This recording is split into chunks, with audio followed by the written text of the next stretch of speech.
The quantum drive hummed its final note as the research vessel Meridian slipped out of hyperspace, revealing the stark obsidian world of Kithara Prime.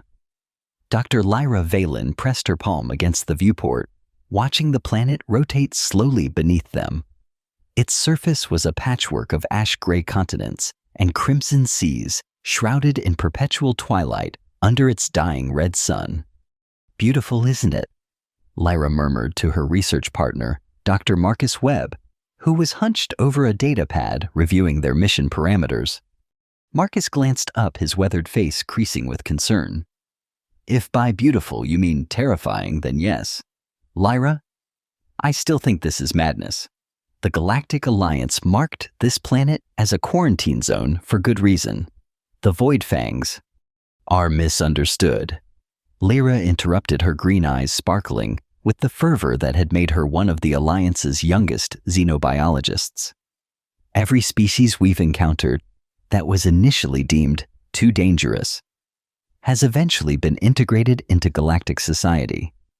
The crystalline hive minds of Xerion, the phase-shifting wraiths of Nebula 7. Those species didn't single-handedly wipe out 3 entire survey teams." Marcus countered, his voice tight with worry. "Lyra, the Void Fangs are apex predators. They're 60 feet long, armored in biometallic scales that can deflect plasma fire and possess intelligence bordering on sapience. They're not just dangerous, they're the galaxy's definition of nightmare fuel." Lyra turned from the viewport, her expression softening, as she placed a reassuring hand on Marcus's shoulder. "Which is exactly why we need to understand them. Fear breeds ignorance, Marcus. And ignorance breeds violence. I didn't spend 8 years studying xenopsychology to hide behind the Alliance's fear-based policies." The ship's AI chimed melodiously. "Dr. Valen, Admiral Horrell wishes to speak with you in the communications bay." Lyra nodded, giving Marcus one last encouraging smile before making her way through the ship's sterile corridors.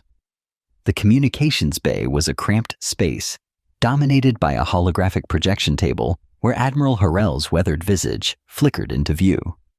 "Dr. Valen," Admiral Horrell began, his voice carrying the weight of decades in space, "I want to make one thing crystal clear before you set foot on that godforsaken rock. Your mission is observational only. Document the Void Fang's behavior patterns, analyze their habitat, but under no circumstances are you to make direct contact. Is that understood?" "Understood, Admiral," Lyra replied, though her tone carried a subtle edge of defiance that didn't escape Horrell's notice. "Doctor, I've read your psychological profile. You have a tendency to push boundaries. Don't let your scientific curiosity override your survival instincts. The moment things go sideways, you evacuate. The Alliance has already lost too many good people to those creatures." After the transmission ended, Lyra stood alone in the communications bay, staring at the space where Horrell's image had been. She understood the Admiral's caution, she really did. But something deep in her scientist's soul rebelled against the Alliance's approach to the unknown. How could they hope to build a peaceful galactic civilization if they shot first and asked questions later? 3 days later, Lyra found herself on the surface of Kithara Prime, surrounded by a landscape that looked like it had been painted by a Misad artist in shades of gray and burgundy. Research Station Epsilon 12 rose from the alien terrain like a metallic tumor, its bioshields humming with energy designed to keep the planet's fauna at bay. The station was a marvel of engineering, equipped with everything a xenobiology team could need.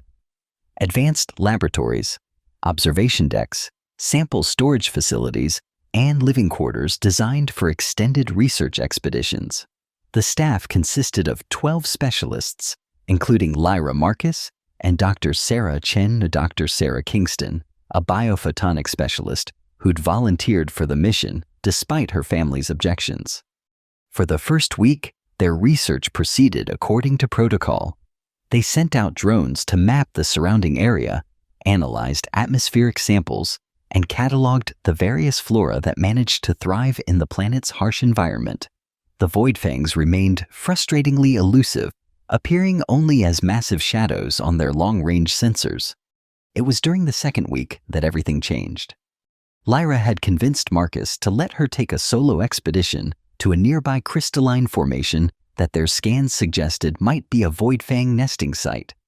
Despite his protests, she'd argued that a single person would be less threatening than a full team, and her biosuit's stealth capabilities would allow her to observe without detection. The journey took her across a landscape that defied Earth-based biology. Trees that looked like they were made of obsidian stretched toward the crimson sky, their branches intertwining to form natural archways. Phosphorescent fungi carpeted the ground, creating an ethereal blue glow that contrasted sharply with the planet's otherwise muted palette. As Lyra approached the crystalline formation, a cluster of hexagonal structures that rose from the ground like geometric flowers, her biosuit's sensors began picking up unusual readings. The crystals weren't just rocks, they were somehow organic, pulsing with a faint bioluminescence that suggested they might be some form of hardened secretion. She was so absorbed in documenting the formations that she almost missed the soft, pained growling coming from behind a cluster of smaller crystals. Lyra's blood ran cold as she recognized the sound from the Alliance's database recordings. A voidfang. Every instinct screamed at her to run to activate her biosuit's distress beacon and wait for extraction. But as she crept closer, her scientific curiosity overrode her fear. Peering around the crystal formation, she saw it. The voidfang was magnificent and terrifying in equal measure. Its body was serpentine, but possessed 6 powerful legs that ended in claws capable of shredding starship hulls. Its scales weren't quite black as the reports had suggested, but rather a deep iridescent blue-green that shifted color as it moved.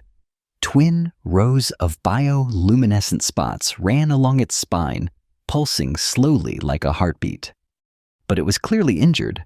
One of its massive forelegs was caught beneath a fallen crystal formation, and Lyra could see dark fluid blood she realized seeping from wounds along its side. The creature's head, which was roughly triangular with 3 eyes, arranged in a triangle pattern, turned toward her hiding spot. For a moment that seemed to stretch into eternity, predator and researcher stared at each other. Lyra held her breath, certain that she was about to become another statistic in the Alliance's voidfang casualty reports. But the creature didn't attack. Instead, it let out a low, almost mournful sound and laid its enormous head on the ground as if accepting its fate. What happened next would later be described by Alliance psychologists as a temporary lapse in judgment brought on by isolation and scientific obsession. Lyra would maintain that it was the most rational decision of her life. Moving slowly, she approached the trapped voidfang. The creature watched her with its 3 amber eyes, but made no aggressive moves. Up close, Lyra could see that its injuries were even more severe than she'd initially thought. The fallen crystal had crushed its leg and created a deep gash along its flank. Without intervention, the creature would die. Lyra's biosuit contained emergency medical supplies designed for human physiology, but many of the basic principles of wound care were universal. More importantly, her pack contained a week's worth of protein rations, high-energy bars designed to sustain a researcher in the field. "Easy, big fellow," she whispered, her voice barely audible through her suit's external speakers. "I'm not going to hurt you." The voidfang's eyes tracked her movement as she unpacked one of her protein rations. The wrapper crinkled in the alien silence as she opened it, releasing a scent that caused the creature's nostrils, 3 vertical slits near the apex of its triangular head, to flare. With infinite care, Lyra approached the creature's massive head and placed the protein bar just within reach of its mouth. The voidfang's eyes widened, an expression that looked almost comically surprised on such a fearsome predator, and it delicately picked up the offering with the tip of its tongue. The effect was immediate. The bioluminescent spots along the creature's spine flared brighter, and it made a sound that could only be described as a purr. If purring were done by a creature the size of a small building, It looked at Lyra with what she could swear was gratitude. Over the next several hours, Lyra did something that would have horrified the Alliance and delighted xenobiologists across the galaxy. She fed the trapped Voidfang her entire week's supply of protein rations, used her suit's emergency medical gel to treat its wounds, and even attempted to shift the crystal formation that had pinned its leg. The creature which she'd started thinking of as Rex, though she had no idea why, seemed to understand that she was trying to help. It remained perfectly still as she worked, even allowing her to touch its scales while applying the medical gel. The scales felt surprisingly warm through her suit's gloves, and she noticed that they had a texture almost like polished stone. As Kythera Prime's red sun began to set, casting the landscape in deeper shades of crimson, Lyra realized she had to return to the research station. She'd been gone far longer than planned, and Marcus would be worried sick. With a heavy heart, she prepared to leave Rex behind. But as she started to walk away, the Voidfang did something unexpected. It roared not the aggressive territorial roar documented in Alliance files, but something different, softer, almost pleading. When Lyra turned back, she saw that Rex was looking directly at her, his 3 eyes focused on her with an intensity that made her shiver. "I have to go," she said, knowing the creature couldn't understand her words, but hoping it might understand her tone. "But I'll come back, I promise." The journey back to Epsilon 12 felt like a dream. Lyra kept expecting to snap out of whatever madness had possessed her, to realize that she'd imagined the entire encounter.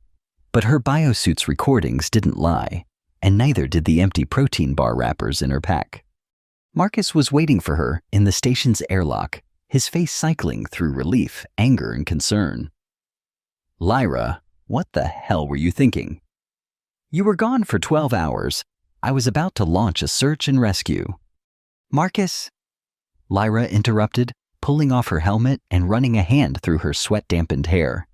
"You're not going to believe what happened." The next morning, Lyra found herself in the station's main laboratory, surrounded by her fellow researchers. She'd spent the night reviewing her recordings and preparing her report, but she knew that no amount of preparation could soften the bombshell she was about to drop. "Let me make sure I understand this correctly," Dr. Kingston said, her eyebrows raised so high they'd practically disappeared into her hairline. "You found an injured Voidfang, and instead of maintaining safe distance and documenting the encounter, you decided to feed it." "Sarah, I know how it sounds." "It sounds insane," Dr. Kingston interrupted. "Lyra, that creature could have swallowed you whole? One bite from those nuts could probably cut a shuttle in half." Marcus leaned forward in his chair, studying the detailed analysis Lyra had compiled overnight. But it didn't bite her. In fact, according to these readings, it showed no signs of aggression whatsoever. Its bioluminescent patterns actually suggest a state of contentment. "Which brings us to the real question," said Dr. Elena Rodriguez, the station's xenopsychologist. "What do we do now?" "Protocol demands that we report this to the Admiral immediately, but the implications..." Lyra stood up, her decision already made. "I'm going back." The room erupted in protests, but Lyra held up her hand for silence. "Look, I understand everyone's concerns, but think about what we've learned already. The Voidfangs aren't mindless killing machines. They're intelligent creatures capable of complex emotional responses. Rex showed trust, gratitude, even what appeared to be affection. If we report this to Admiral Harrell now, what do you think will happen?" "They'll quarantine the planet permanently," Marcus said quietly. "Maybe even authorize a preemptive orbital bombardment to eliminate the Voidfang population entirely." "Exactly. But if we can establish a proper relationship with them, if we can prove that coexistence is possible, we might be able to change everything. Not just for the Voidfangs, but for the Alliance's entire approach to xenobiology." Dr. Rodriguez looked thoughtful. "It would require documenting everything. Every interaction would need to be recorded, analyzed, and verified independently. And we'd need safeguards," added Dr. Kingston. "Remote monitoring, emergency extraction protocols, the works." Marcus sighed, then nodded slowly. All right, Lyra, but we do this properly. Full scientific rigor, maximum safety protocols, and if anything goes wrong, we extract immediately and report to the Admiral. Over the following days, Lyra made regular trips to the crystal formation where she'd first encountered Rex. Each time she brought food, not just protein rations, but samples of various organic compounds from the station's laboratories.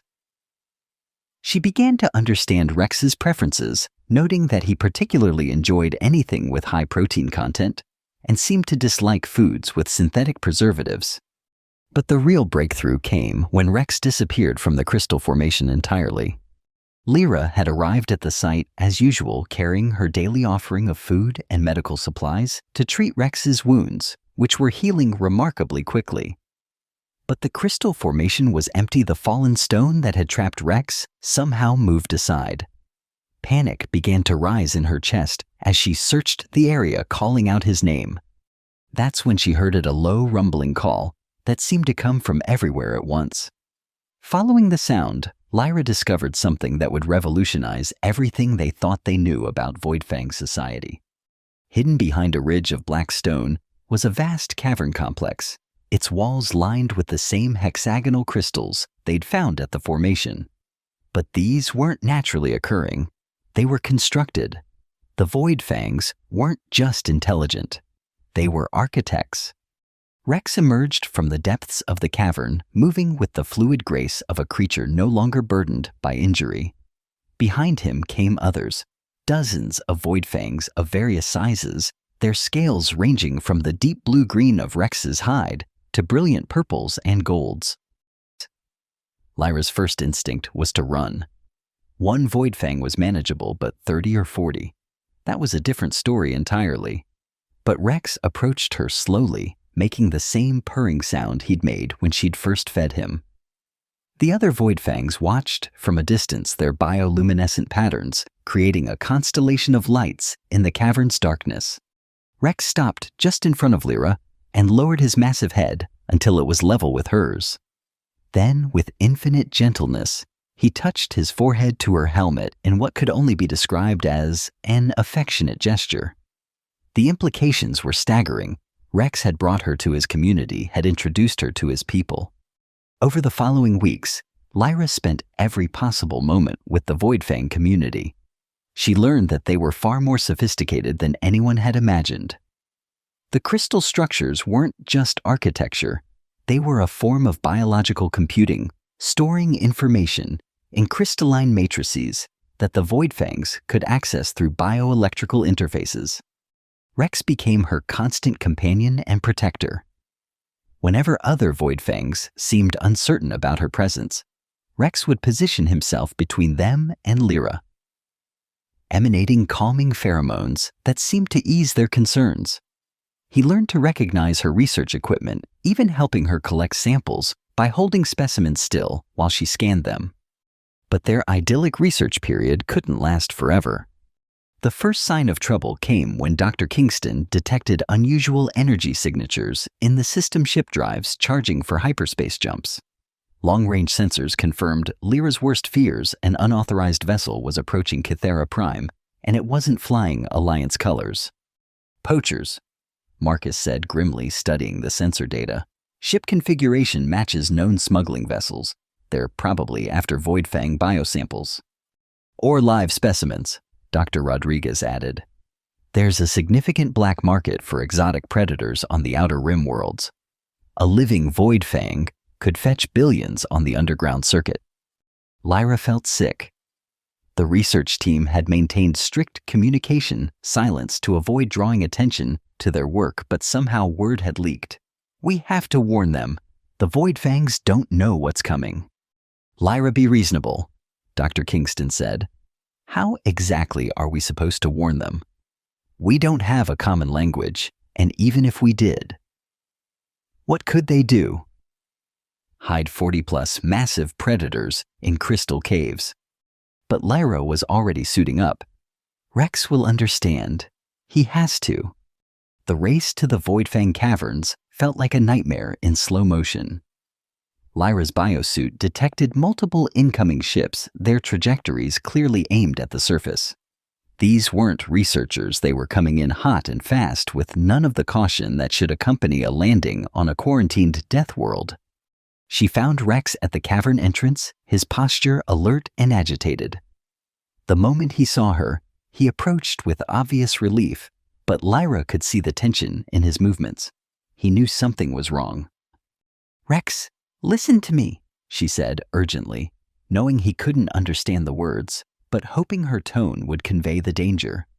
She activated her biosuit's holographic display, showing him the sensor readings of the approaching ships. She gestured between the ships and the cavern, then mimicked hiding. Rex's 3 eyes focused on the display, his pupils dilating as he processed the information. Then, to Lyra's amazement, he let out a complex series of bioacoustic calls that echoed through the cavern system. The response was immediate. Void fangs began emerging from the depths, their movements quick and purposeful. But instead of hiding, they were preparing for something else entirely. The first poacher ship landed with a thunderous crash about a kilometer from the research station, followed quickly by 2 others. Through her biosuit's enhanced visual sensors, Lyra could see armed figures emerging from the vessel's humans in military-grade exoskeletons, carrying weapons that definitely weren't Alliance standard. "Lyra, get back to the station immediately." Marcus's voice crackled through her communication system. "These aren't scientific poachers, they're military contractors. Professional monster hunters." "I can't leave, Rex," Lyra replied. Watching as the Voidfang community organized itself with military precision, the smaller juveniles were being herded deeper into the caverns by their elders, while the adults formed defensive formations. "Lyra, they've breached our outer perimeter. Dr. Kingston tried to activate the emergency broadcast beacon, but they're jamming all communications. We're cut off from the Alliance." Terror gripped Lyra's heart as she realized the full scope of the situation. The poachers hadn't just come for Voidfang specimens, they'd come to eliminate any witnesses to their illegal harvesting operation. The research team was expendable. Rex seemed to sense her distress. He moved closer, his massive form radiating a protective warmth. But Lyra could see other Voidfangs emerging from the caverns now, hundreds of them, their bioluminescent patterns flashing in what she was beginning to recognize as a form of communication. "They're talking," she whispered in wonder, even as plasma fire erupted in the distance near the research station. "Rex, they're organizing a response." What happened next would be recounted in Alliance military academies for decades to come as one of the most remarkable examples of interspecies cooperation ever recorded. Rex turned to Lyra and made a series of complex vocalizations, gesturing toward his back with his head. The meaning was clear, he wanted her to ride with him. Despite every rational instinct telling her this was insane, Lyra climbed onto Rex's back, finding secure handholds among the ridges of his scales. The world blurred past as Rex raced toward the research station, moving faster than anything his size had any right to move. Behind them, the army of Voidfangs flowed like a living tide across the crystalline landscape, their coordinated movement suggesting a level of tactical intelligence that would have terrified the Alliance military. They arrived at Epsilon 12 to find the station under siege. The poachers had deployed energy barriers around the complex and were systematically cutting through the station's defenses with industrial plasma cutters. Lyra could see her colleagues huddled in the main laboratory. Dr. Kingston working frantically at a control panel, while Marcus and Dr. Rodriguez prepared improvised weapons.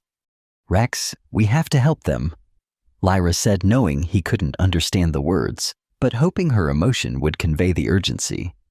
Rex's response was to let out a roar that shook the ground beneath them. It wasn't the soft, affectionate sound he'd made for Lyra. This was the roar of an apex predator defending its territory, its family. The poacher's reaction was immediate and predictable. They spun toward the sound, raising their weapons and activating targeting systems. One of them, a scarred human in a command exoskeleton, actually laughed. Well, looks like Christmas came early, boys." That's our primary target right there. And it brought us a bonus, a live researcher. They opened fire plasma bolts, searing the air around Rex and Lyra. But Rex was no longer the injured creature Lyra had first encountered. He moved with fluid grace, his biometallic scales deflecting the energy weapons as he charged toward the poacher's position. What followed was chaos incarnate.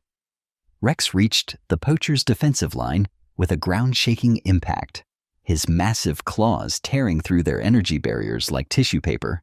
But he was careful, devastatingly so. He disabled their weapons, destroyed their equipment, but instead of killing them, he knocked them unconscious with precise applications of force. The other Void Fangs had spread out around the station's perimeter, cutting off any escape routes. Their movements were coordinated, efficient, and remarkably restrained.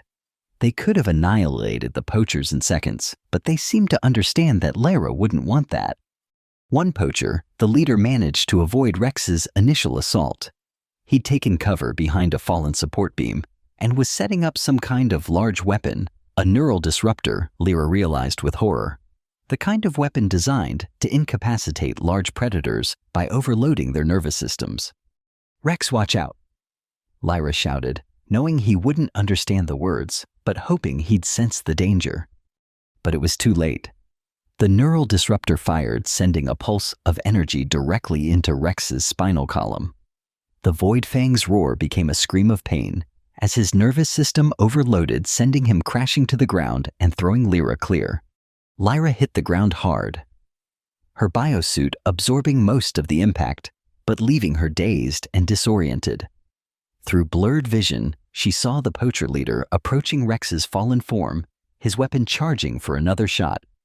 "Sorry, monster," the poacher called out. "Nothing personal, but you're worth more to my clients sedated and helpless." That's when Lyra did something she would later describe as an out-of-body experience. She rose to her feet, her biosuit's strength enhancement engaging as adrenaline flooded her system. Without thinking, without planning, she charged at the poacher leader. The man saw her coming and turned his weapon toward her, but he had underestimated both her speed and her determination. Lyra slammed into him with the full force of her enhanced biosuit, sending both of them tumbling across the rocky ground. They fought desperately, the poacher's military training, against Lyra's determination and the technical advantages of her research suit. But the man was stronger, more experienced in combat, and eventually managed to pin her to the ground, his weapon aimed at her head. "Should have stayed in your laboratory, sweetheart," he growled, his finger tightening on the trigger. That's when Rex stirred. Despite the neural disruptor's effects, which should have kept him unconscious for hours, Rex lifted his massive head and fixed his three eyes on the scene before him. The bioluminescent spots along his spine flared brighter than Lyra had ever seen them, casting dancing lights across the battlefield. Rex's roar this time was different. It wasn't just anger or pain. It was rage, pure and focused and terrible. The sound resonated through the crystalline formations around the station, sending harmonics that made the very air vibrate. The poacher leader looked up just in time to see 60 feet of apex predator rising above him like a nightmare given form. But Rex didn't attack the man directly. Instead, he moved with surgical precision, his tail sweeping around to knock the weapon from the poacher's hands, while one massive claw gently but firmly lifted Lyra to safety. The psychological effect was devastating. The remaining poachers, seeing their leader disarmed and their primary target very much conscious and very protective of the human researcher, surrendered immediately. Several actually fell to their knees, overwhelmed by the presence of a creature they'd been told was merely an animal. But the real surprise came when the leader himself, staring up at Rex's imposing form, began to laugh. It wasn't the cruel amusement of earlier. It was the laughter of genuine amazement. "Incredible," he breathed. "The reports were wrong. You're not just predators, you're people. Actual people." Rex studied the man for a long moment, then made a sound that Lyra had come to recognize as curiosity. The Void Fang lowered his head to the poacher's level, close enough that the man could see his reflection in Rex's amber eyes.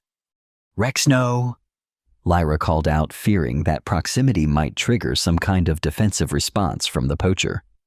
But the man remained perfectly still, understanding instinctively that he was in the presence of something far greater than a simple beast.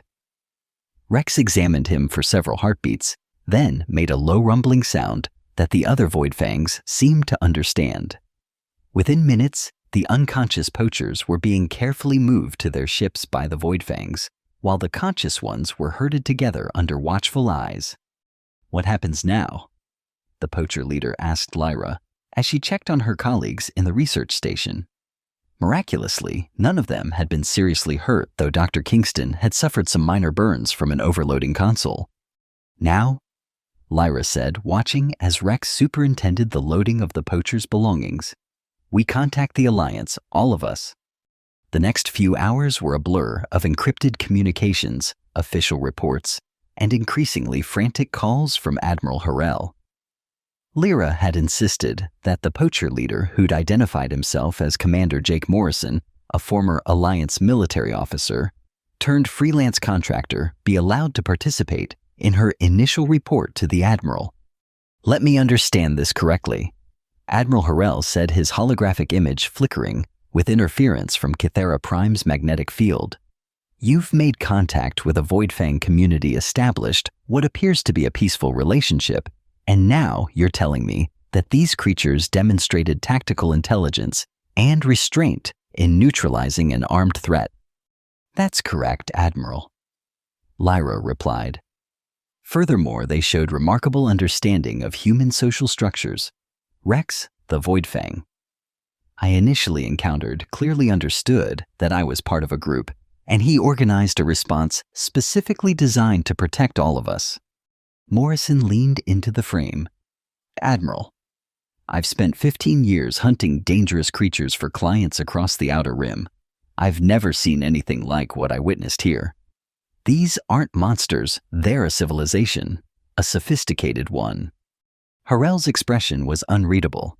"And you, Commander Morrison, what exactly is your status in all this?" "I'm surrendering myself and my team to Alliance custody, Admiral. Our actions here were illegal, and we accept full responsibility. But I'm formally requesting asylum for the information I can provide about the black market trade in sentient species." The Admiral was quiet for a long moment, studying something off-screen. Finally, he spoke.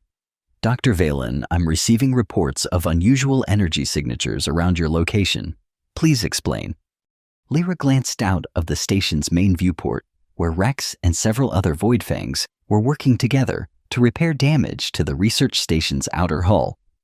They moved with careful precision, their claws delicately manipulating damaged components, while their bioelectric fields provided power for the station's systems. "The Void Fangs are helping us repair the station, Admiral. They appear to understand our technology better than we thought possible." "Sweet, merciful Void," Harrell breathed. "Doctor, I'm issuing an immediate priority order. Under no circumstances are you to leave that planet until a full diplomatic team arrives. We're looking at a complete power paradigm shift in our approach to this species." "Admiral," Morrison interjected, "you should know that there are other groups on their way. The quantum signature we used to track this location has been sold to at least 3 other criminal organizations. They'll be arriving within days." Harrell's face darkened. "Then we'd better move fast. Dr. Valen, you're about to get very busy." The next week transformed Research Station Epsilon 12 from a scientific outpost into the de facto embassy of human-Void Fang relations. Alliance diplomats arrived alongside xenobiologists, linguists, and military advisors.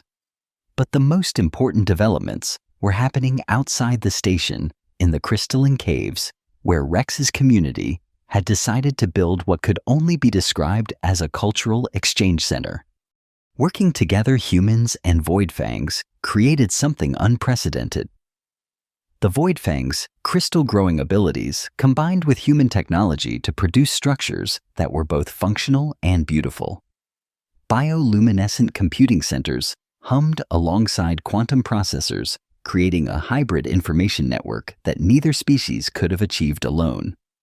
Rex had become something of a celebrity, though he seemed bemused by the attention. He spent his days working with the research teams, helping them understand Voidfang's society and technology.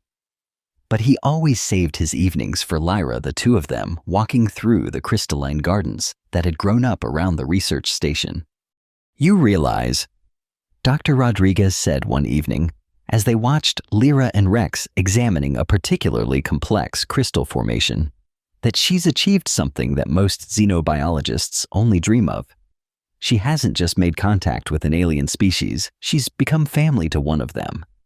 Marcus nodded, still somewhat amazed by everything they'd witnessed. The psychological profiles of their relationship are fascinating. Rex displays all the protective behaviors of a family member, but there's also a clear understanding of Lyra's independence. He doesn't try to control her activities, he simply ensures her safety. "It's more than that," added Dr. Kingston, who'd spent considerable time studying the Voidfang social structure. "Based on our observations, Rex has essentially adopted Lyra into his clan group. She's not just a friend or an ally by Voidfang social standards, she's his sister." The full implications of this relationship became clear during the arrival of the diplomatic team from the Galactic Alliance Corps worlds. Ambassador Elena Vasquez, a woman with decades of experience in first contact protocols, had come prepared for delicate negotiations with an alien species. What she found was Rex calmly helping Lyra organize research data, while two other Voidfangs assisted in the construction of a new laboratory wing. "Dr. Valen," the ambassador said after her initial briefing, "I've read your reports, but seeing this interaction firsthand is remarkable. The level of trust between your species is unprecedented." Lyra looked up from the crystal matrix she'd been studying with Rex's help. "It's not just trust, Ambassador. It's family. Rex saved my life, and I'd do the same for him without hesitation." Rex, seeming to sense that he was being discussed, approached the group. Unlike his early interactions with humans, he showed no signs of nervousness or uncertainty. He'd learned to modulate his vocalizations to human comfortable levels, and had even developed a greeting gesture, a gentle touch of his forehead to an outstretched hand. Ambassador Vasquez, despite her extensive experience, found herself slightly overwhelmed as Rex offered this greeting to her. "I've negotiated treaties with hive minds and silicon-based life forms," she murmured. "But this is my first time being personally welcomed by an apex predator." "He's not just an apex predator," Lyra said firmly. "He's an artist, an engineer, and a friend. The Voidfangs create some of the most sophisticated biocrystalline structures in known space. Their computing systems blend organic and quantum elements in ways our best scientists are only beginning to understand." Over the following days, the ambassador and her team documented interaction after interaction that challenged every assumption the Alliance had made about the Voidfangs. They observed complex art forms created through harmonic bioluminescence, witnessed mathematical calculations performed using crystalline matrix systems, and participated in cultural exchanges that revealed sophisticated philosophical concepts. But the greatest revelation came when the Voidfangs demonstrated their true capabilities. Dr. Morrison's warning about incoming criminal organizations proved accurate. 3 ships arrived in the system flying black market colors, their holds undoubtedly fitted with specimen containment systems designed for large predators. They approached Kythera Prime with the confidence of hunters who'd never encountered serious resistance from their prey. They were in for a surprise.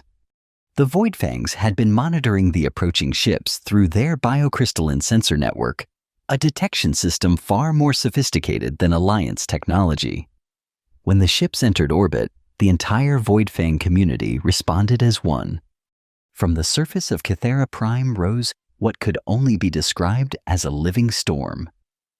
Hundreds of Voidfangs, moving in perfect coordination, launched themselves into the atmosphere using bioelectric propulsion systems that Alliance physicists had thought were purely theoretical.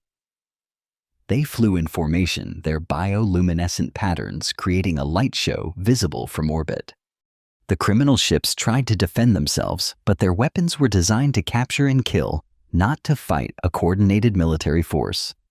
The Voidfangs disabled the ship's weapon systems with surgical precision, then used their combined bioelectric fields to force the vessels to land intact. Not a single shot was fired at the ship's life support systems. The Voidfangs, despite their fearsome reputation, seemed incapable of unnecessary killing. When the dust settled, the criminal organizations found themselves facing Rex and an honor guard of elder Voidfangs, their massive forms radiating an authority that transcended species barriers. The message was clear: Kythera Prime was under protection. Ambassador Vasquez, watching the confrontation through the station's long-range sensors, turned to Admiral Harrell's holographic image. "I think we need to completely revise our classification of this species, Admiral." "From predators to protectors," Harrell mused. Dr. Valen certainly seems to have inspired a dramatic shift in their behavior patterns. "I don't think we inspired anything," Lyra interjected from her position near the sensor array. "I think we just gave them a reason to trust us. They were always capable of this level of organization and restraint. We just never bothered to find out." The aftermath of the incident solidified the new relationship between humans and Voidfangs. The criminal organizations were turned over to Alliance authorities, their crews providing valuable intelligence about the illegal alien trade networks. But more importantly, the Voidfangs had demonstrated their capability as partners rather than subjects of study. Within months, Research Station Epsilon 12 had grown into a full diplomatic facility, with joint human Voidfang teams working on everything from advanced computing systems to environmental restoration projects. The Voidfang's bioengineering capabilities, combined with human manufacturing technology, resulted in innovations that benefited both species. Rex remained at the center of it all, serving as an unofficial ambassador and cultural bridge. But his relationship with Lyra never changed. To him, she wasn't Dr. Valen, the famous xenobiologist, or the woman who'd changed interspecies relations. She was simply his human sister, the brave creature who'd offered him food when he was wounded and vulnerable. Lyra often reflected on how a simple act of kindness had transformed everything. One protein bar offered to a creature that every rational instinct told her to avoid had led to the most significant diplomatic breakthrough in Alliance history. The final report submitted to the Galactic Alliance Council read, in part, "The Voidfangs represent not just a successful first contact, but a fundamental challenge to our assumptions about intelligent civilization and the nature of apex predation. They are architect engineers, artists, and tambarfimsi, philosophers who happen to possess physical capabilities that make them formidable predators. Their society values family bonds, artistic expression, and environmental harmony in ways that parallel the best aspects of Alliance member civilizations." Dr. Lyra Valen's initial contact with the individual designated Rex demonstrates the continued importance of individual initiative and empathy in successful first contact protocols. Her relationship with Rex, characterized by mutual respect, trust, and genuine affection, has become the model for human Voidfang interactions throughout the expanded contact zone. It is the recommendation of this commission that the Voidfangs be immediately classified as a sapient species and invited to join the Galactic Alliance as full members. Furthermore, Kythera Prime should be designated as a protected cultural site, with all mining and industrial development permanently prohibited. The recommendation was approved unanimously. Years later, visitors to Kythera Prime would often witness a sight that never failed to amaze them: a human woman walking through crystalline gardens alongside a massive predator, the two of them engaged in what could only be called conversation. Rex had learned to communicate using a combination of harmonic vocalizations and bioluminescent patterns, while Lyra had mastered enough of the Voidfang gestural language to hold complex discussions. They would discuss anything and everything: scientific theories, philosophical questions, family gossip. Both species maintained extensive family networks and occasionally just enjoy comfortable silence as they watched the sunset paint the alien sky in impossible colors. When asked about her relationship with Rex, Lyra would smile and say, "He's my brother. Not by blood, not by species, but by choice. We chose to trust each other when everything in our respective cultures said we shouldn't. That bond, that's stronger than biology." Rex, in his own way, seemed to agree. When human visitors expressed surprise at seeing a Voidfang behave so gently with a human, he would rest his massive head against Lyra's shoulder and produce the subsonic purr that had become his signature expression of contentment. The galaxy had gained more than just a new alliance member. It had gained proof that understanding respect and love could transcend the barriers between species. That sometimes the most feared predator could become the most faithful guardian, and a simple act of kindness could change the course of history. In the end, Lyra Valen hadn't just fed the galaxy's most feared apex predator. She'd gained a brother bridged two worlds, and proven that the greatest discoveries sometimes came not from sophisticated instruments or careful calculations, but from the willingness to reach out to the unknown with an open heart. And Rex had found something he'd never known. He was looking for a family member who saw him not as a monster, but as a person. Someone who understood that beneath the armor and the claws and the reputation, he was simply another soul navigating the complexities of existence in an enormous universe.